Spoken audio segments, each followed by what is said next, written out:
네, 계속해서 시장 진단 이어가겠습니다. 김석환 미래에셋증권 디지털 리서치팀 수석 연구위원 나와 계십니다. 어서 오십시오. 안녕하십니까.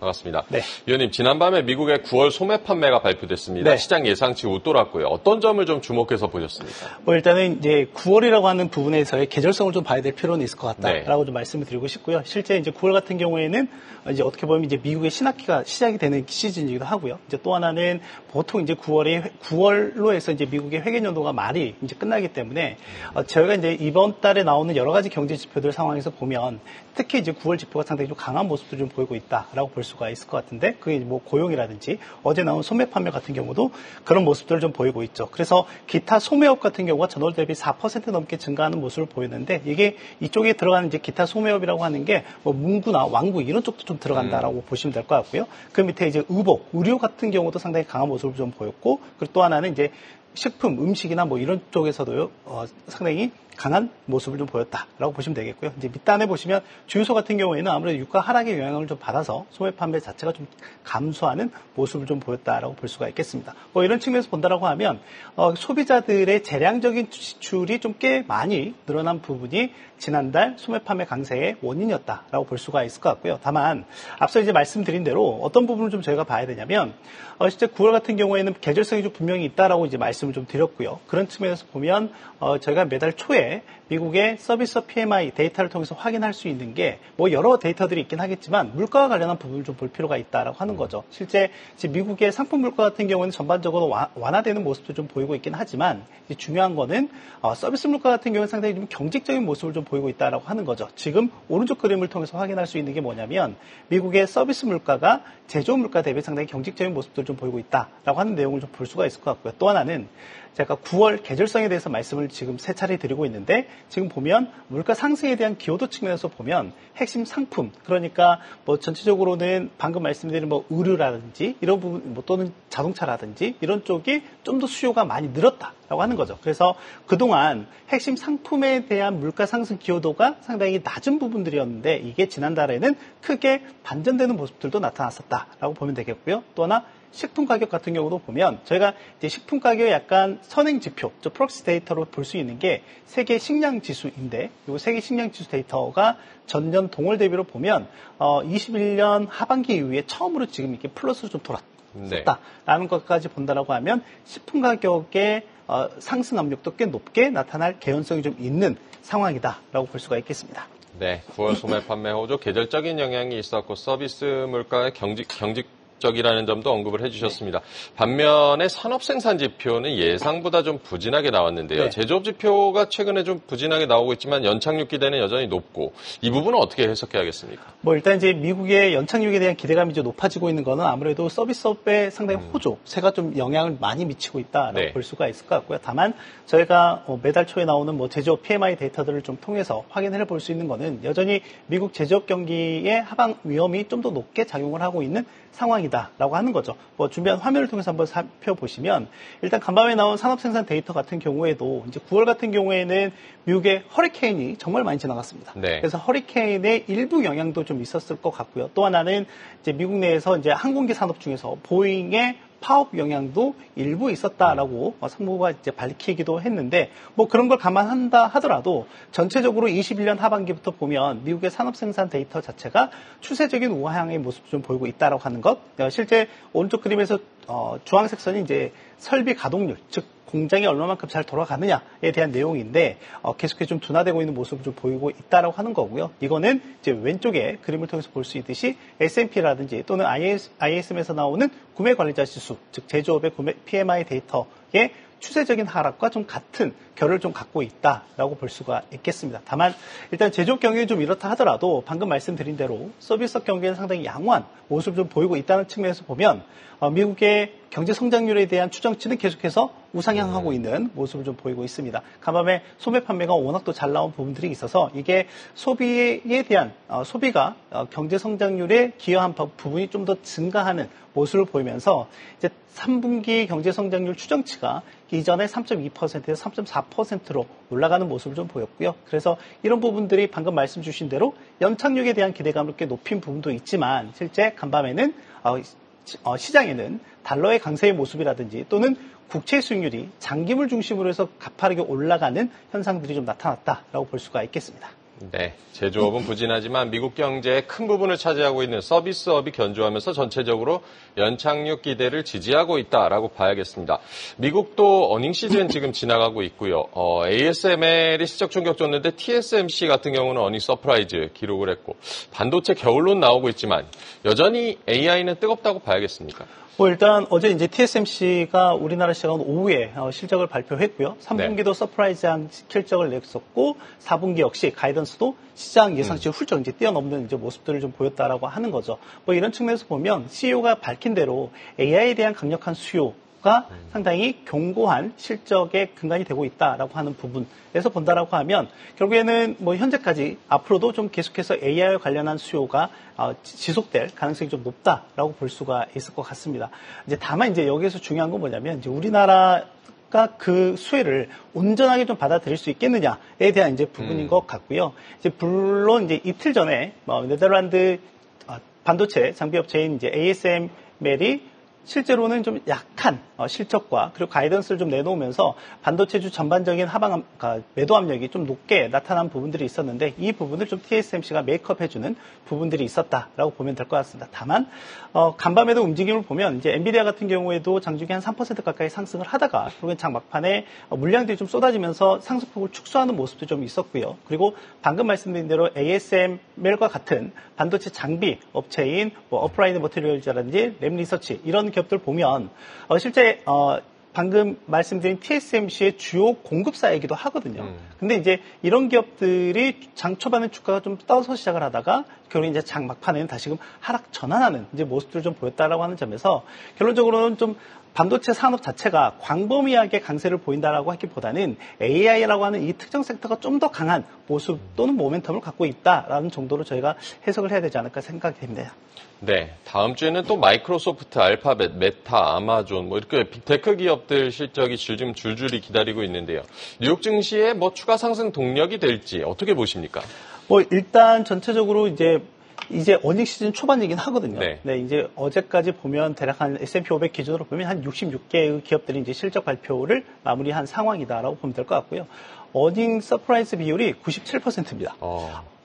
실적 시즌 초반인데도 불구하고 이런 수치를 본 적은 이제 없는 상황이긴 하거든요. 자, 그래서 준비한 화면을 한번 살펴보시면 실제 이제 미국이 항상 어닝 시즌의 직전에 들어가기 전에 좀 몸살이기를 합니다. 보시다시피 주황색으로 되어 있는 게 주당 순이익 증가율인데 전년 동월 대비로 보면 지금 보시다시피 지난 6월 말에 같은 경우에는 대략 한 6, 7%, 8% 가까운 증가율을 보일 걸로 예상을 하다가 지금 이제 9월 말 기준으로 보면 4.2% 증가할 걸로 뚝 떨어지는 이제 모습을 좀 보이고 있죠. 물론 현재 시점에서 EPS 증가율 자체가 현재 9월 말에 예상했던 것보다는 좀 약한 모습을 좀 보이고 있지만 이건 이제 시가총액 비중이 큰 기업들이 아직은 실적 발표를 하지 않았기 때문에 그렇기 때문에 이제 다음 주부터 본격적으로 테슬라라든지 마이크로소프트라든지 아마존이라든지 이런 빅테크들의 실적이 이제 반영이 되면서 이 EPS 추정치가 우상향하는 모습을 보일 수도 있다라고 하는 거죠. 그리고 또 하나는 팩트셋에서 나온 내용에 따르면 최근 10년 동안 각 분기별 실적 시즌을 한번 분석을 해보니 항상 이제 어닝 시즌 직전에는 이렇게 추정치 자체가 좀 하향 조정이 됐다가 진짜 실제 어닝 시즌이 끝나고 난 시점에는 최초 추정치보다 대략 한 5, 6%포인트 정도 높았다라고 하는 거죠. 자, 이 말을 좀 더 여기에 이제 비춰서 예상을 좀 해보면 현재 4% 초반의 EPS 증가율이 이 어닝 시즌이 끝난 시점에는 대략 9% 후반에서 10% 초반에 이룰 수 있다라고 하는 거죠. 그렇기 때문에 이제 본격적인 어닝 시즌 이제 빅테크를 중심으로 해서 다음 주부터 예정이 되어 있기 때문에 만약에 빅테크들이 시장 예상을 충족하는 실적과 그리고 앞으로의 긍정적인 기대치를 내놓는다라고 하면 분명히 지난주까지 이제 S&P 500 지수가 대략 한 46번의 올해 신고가 랠리를 펼쳤고 이런 관점에서 본다라고 하면 추가적인 신고가 랠리도 가능하다라고 볼 수가 있을 것 같고요. 또 하나는 가만히 이제 골드만삭스 같은 경우가 3분기 어닝 시즌부터 연말까지 이제까지 평균적으로 보니까 대략 S&P 500 지수가 한 5% 정도 올랐다라고 이런 내용을 나오면서 그렇다라고 하면 이런 과거의 통계를 접목해 본다라고 하면 올 연말에는 현재 이제 S&P 500 지수 대략 5,800선까지 갔으니까 이게 5%를 더 상승한다라고 하면 한 6,200까지도 갈 수 있지 않을까라는 이런 내용의 보고서도 냈습니다. 네, 초반이긴 하지만 뉴욕 증시 어닝 서프라이즈 비율이 97%에 달한다. 뉴욕 증시는 어닝 시즌을 순항하고 있다라고 봐야겠습니다. 삼성전자 실적 좀 안 좋았지만 어제 우리 같은 경우는 한미반도체 호실적 발표했고요. SK하이닉스 역시 실적 기대감이 남아 있고 어닝 시즌이 지나면서 우리 국내 반도체 섹터 흐름은 어떻게 전망하십니까? 이게 좀 조심스러운 부분인데 네. 시장에 나타나는 그냥 현상만 놓고 말씀 좀 드려보면 다시금 어려운 구간으로 좀 들어가고 있는 건 맞는 것 같습니다. 뭐냐 하면 지금 저희가 우리 국내 증시에서 특히 이제 반도체에 대한 외국인의 매도 압력이 꽤 높게 강하게 나타나고 있는 시점이긴 한데 지난 8월 말에 모건 스탠레이에서 나온 보고서가 하나가 있는데 이게 제가 2년 전에 봤던 이제 보고서이기도 하고요. 그러니까 2년 전에 2022년 하반기로 되돌아가 보면 당시에 우리나라가 이제 반도체 업종의 부진으로 인해서 국내 증시가 전체적으로 하방 압력이 꽤 높게 나타났었던 시점이었는데요. 지금 이제 그 당시에 나왔던 보고서가 지금 제가 나온 화면상에서 보면 이 반도체 보릿고개로 표현한 곳입니다. 네. 근데 이 당시에 다시금 반도체 업종의 확장 사이클을 예상을 한 보고서가 바로 이거였고요. 지금 2년이 지난 시점에서 나온 보고서상에서 보면 이제는 좀 픽아웃에 대한 우려를 하고 있는 상황이다라고 하는 거죠. 실제 이런 부분들이 국내의 반도체의 외국인 수급이라든지 또는 이익 추정치에도 그대로 좀 나타나고 있다라고 볼 수가 있겠습니다.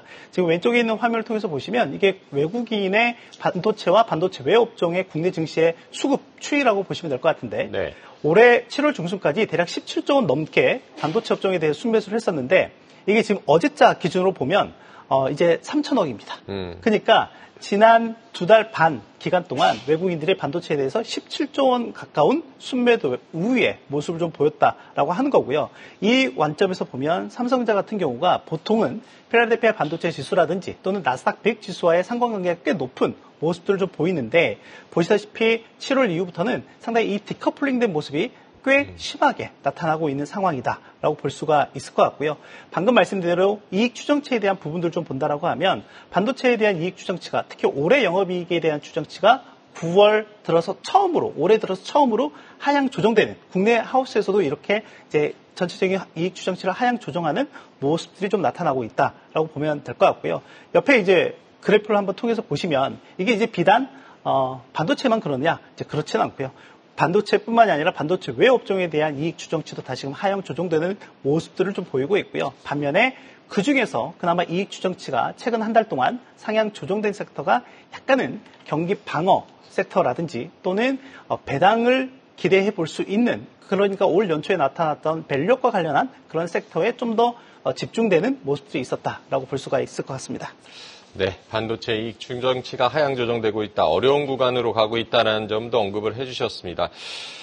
미국 대비해서 우리 기업들 어닝 시즌은 좀 버거워 보이는데 그래도 실적 시즌 관련해서 우리 시장에 좀 눈여겨볼 만한 섹터들은 어디를 꼽고 계십니까? 일단 이제 방금 말씀드린 대로 최근 한 달 동안에 이익 모멘텀이 좀 더 개선이 된 업종을 좀 말씀드릴 수가 있을 것 같고요. 최근에는 이제 필수 소비재 섹터라든지 또는 철강이나 증권, 운송이나 상사 자본재 쪽이다라고 보시면 될 것 같고 또 하나는 방금 이제 수급 상황에서 보면 외국인들이 반도체 외 업종에서는 연초 이후에 현재까지 대략 한 12조 원 정도 순매수 우위의 모습을 좀 보이고 있는 상황이긴 하거든요. 이쪽 섹터에서 수급이 많이 그나마 있는 상황, 그러니까 외국인들의 수급이 몰려있는 섹터는 자동차라든지 방금 말씀드린 상사자본재, 은행이나 보험, 금융, 그러니까 전체적으로는 연초에 발표된 밸류업에 대한 기대감이 좀 더 있는 섹터에 집중이 되어 있는 상황이다라고 보시면 되겠고요. 그렇다고 하면 방금 말씀드린 이익 모멘텀이 최근 한 달 동안 개선된 업종과 그리고 이 외국인 수급의 교집합이 되는 업종에 대해서는 남은 하반기 기간 동안에는 좀 더 눈여겨보실 필요는 있을 것 같습니다. 네, 이익 모멘텀이 개선되고 외국인 수급이 교집합으로 같이 융합되는 섹터들을 눈여겨보자라고 조언을 해주셨습니다. 지난밤 ECB가 또 금리를 인하했습니다. 반면에 미국은 경기가 좋다 보니까 달러가 강세 보이고 있고 앞으로 달러 가치 전망은 어떻게 보십니까? 일단 이제 달러 가치 같은 경우에는 아주 장기적으로는 구조적으로 계속해서 약세에 대한 기대가 좀 높다라고 보시면 될 것 같고요. 다만 이거는 좀 시계열을 좀 분리해서 볼 필요도 있을 것 같습니다. 단기적으로는 달러 강세의 움직임 움직임이 좀 더 나타날 가능성이 높다라고 보고 있습니다. 그런 움직임이 최근 한 달 동안 좀 나타나고 있는 상황이고요. 보시다시피 간판까지 보면 달러 인덱스가 14거래일 연속 상승하는 모습을 좀 보이고 있고, 그리고 또 하나 달러 원 환율의 움직임을 보면 어떻게 보면 1370원대를 올라가면서 최근 3개월 만에 가장 높은 수준까지 또 올라와 있는 상황이다라고 본다라고 하면 이런 부분들이 어떻게 보면 증시에는 부담으로 작용할 가능성이 있다라고 하는 거고, 그리고 앞서 말씀드린 대로 외국인 수급에도 약간은 네거티브한 센티멘트를 형성할 수도 있다라고 보면 될 것 같습니다. 그렇다면 왜 이런 현상들이 좀 나타나느냐라고 보면 방금 말씀 주신 대로 ECB는 지금 2회 연속 기준금리 인하를 했죠. 이거는 13년 만에 처음입니다. 그런데 반면에 9월 FOMC가 끝나고 나서 또 다른 추가적인 빅컷에 대한 기대감이 분명히 미국 시장에 있었는데, 이게 이제 10월 초 들어서 9월 고용이 상당히 잘 나오고 물가가 약간 좀 스티키한 모습을 좀 보이면서 기대감이 많이 낮아졌다라고 하는 거죠. 반면에 경제 지표들은 상당히 좀 잘 나온 상황에서 보면 이게 어떻게 보면 국채 수익률의 하방을 좀 더 높이는 현상이 나타나고 있다라고 하는 거고요. 준비한 화면을 통해 보시면 최근 국채 시장에서 나타나고 있는 현상 중에 하나가 베어 스태프닝입니다. 그런데 이게 2023년 하반기부터 저희가 경험을 했던 적이 한 두세 차례 정도 있습니다. 네. 보시다시피 2023년 3분기에 그랬던 적이 있고요. 그리고 올해 4월에 그랬던 적이 있습니다. 그러니까 미국 경제 지표가 상당히 좀 잘 나오다 보니까 소프트 랜딩을 넘어서 노 랜딩 시나리오가 좀 더 강했던 시점들이었다라고 보면 될 것 같고요. 그리고 지금 다시 그런 현상들이 좀 나타나고 있는 상황이다라고 볼 수가 있을 것 같고, 또 하나는 최근 대선에 대한 불확실성이 좀 반영되고 있는 부분들도 있다라고 볼 수가 있겠습니다. 뒤에 준비한 화면을 통해서 볼 수 있듯이 지금 10월 들어서 현재 공화당 트럼프 후보에 대한 당선 가능성이 상당히 높아지고 있는 상황이고요. 네. 이거는 이제 프레딕티드에서 나온 데이터이긴 하지만 다른 베팅 사이트 또는 예측 사이트에서도 보면 트럼프 후보에 대한 당선 가능성이 꽤 높아지고 있는 상황입니다. 그렇다라고 하면 이제 지난 며칠 전에 트럼프 후보가 블룸버그와의 인터뷰를 통해서도 얘기했던 것처럼 내가 당선이 되면 달러는 강세가 될 가능성이 높다라고 또 이렇게 얘기를 한 부분이 있어서 방금 이제 달러 강세의 지지 요인들을 여러 가지 측면에서 본다라고 하면 현재 대선과 관련한 이슈도 좀 녹아 들어가 있는 상황이다라고 볼 수 있겠습니다. 네, 달러 같이 여러 가지 변수들 잘 챙겨봐야겠습니다. 거시 변수도 많고 개별 기업 실적도 있고 주요국의 금리 인하도 본격화되고 있고 앞으로 이제 투자 전략 어떻게 가져가는 게 좋겠습니까?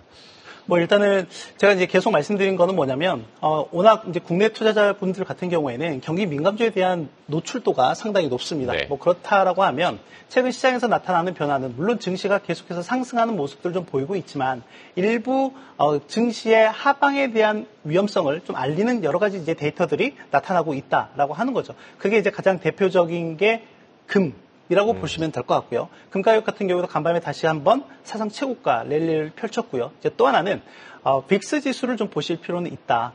최근에 이제 빅스 지수의 움직임을 좀 살펴보시면 8월과 9월에 초에 나타났었던 약간 경기 하방에 대한 위험을 반영을 하면서 빅스 지수가 급변동하는 양상들이 좀 나타났었는데, 이전과 달리 이 하방의 무게 자체가 상당히 좀 높아진 부분들이 좀 있다라고 하는 거고요. 또 하나는 매주 주간 단위로 나오는 미국 상품선물거래위원회에서 나오는 비상업성 선물 순매수 포지션이 있거든요. 그러니까 이거는 어떻게 보면 돈의 흐름을 좀 더, 그러니까 앞으로 수익률이 잘 날 것 같다라고 하는 부분에 자금이 집중되는 그 흐름을 쫓아가는 데이터라고 보시면 될 것 같은데, 방금 말씀드린 금이라든지 빅스에 대한 순매수 포지션이 지속적으로 확대되고 있는 모습들이 좀 나타나고 있다라고 하는 거죠. 이 말인즉슨 향후에 증시의 변동성이 다소 확대될 여지가 있다라고 하는 것. 근데 빅스 같은 경우는 아시겠지만 결론적으로는 지수가 상승할 때보다 하락할 때 좀 더 빅스가 급등하는 양상들이 있기 때문에 이 점이고요. 또 하나는 이제 금 같은 경우도 제가 항상 보셨듯이 전통적인 안전자산이라고 본다라고 하면 약간은 바벨 차원에서의, 그러니까 안전자산에 대한 비중을 좀 늘릴 필요가 있다라고 하는 것. 그리고 또 하나 아까 보셨던 것처럼 국내 증시에서도 보면 약간은 경기 방어 쪽에 대한 포지션이 지속적으로 좀 확대되고 있는 모습들이 나타나고 있다라고 보시면 될 것 같습니다. 네, 일부 증시 하방을 암시하는 데이터들이 고개를 들고 있다. 증시 변동성이 확대될 수 있다는 점도 유의해서 투자 전략을 짜보자라고 조언을 해주셨습니다. 오늘 김석환 미래에셋증권 디지털 리서치팀 수석연구위원과 얘기 나눠봤습니다. 고맙습니다. 감사합니다. 계속해서 다양한 경제 이슈를 알고 싶다면 구독과 좋아요, 알림 설정 부탁드립니다. AI 캐스터 권미정이었습니다.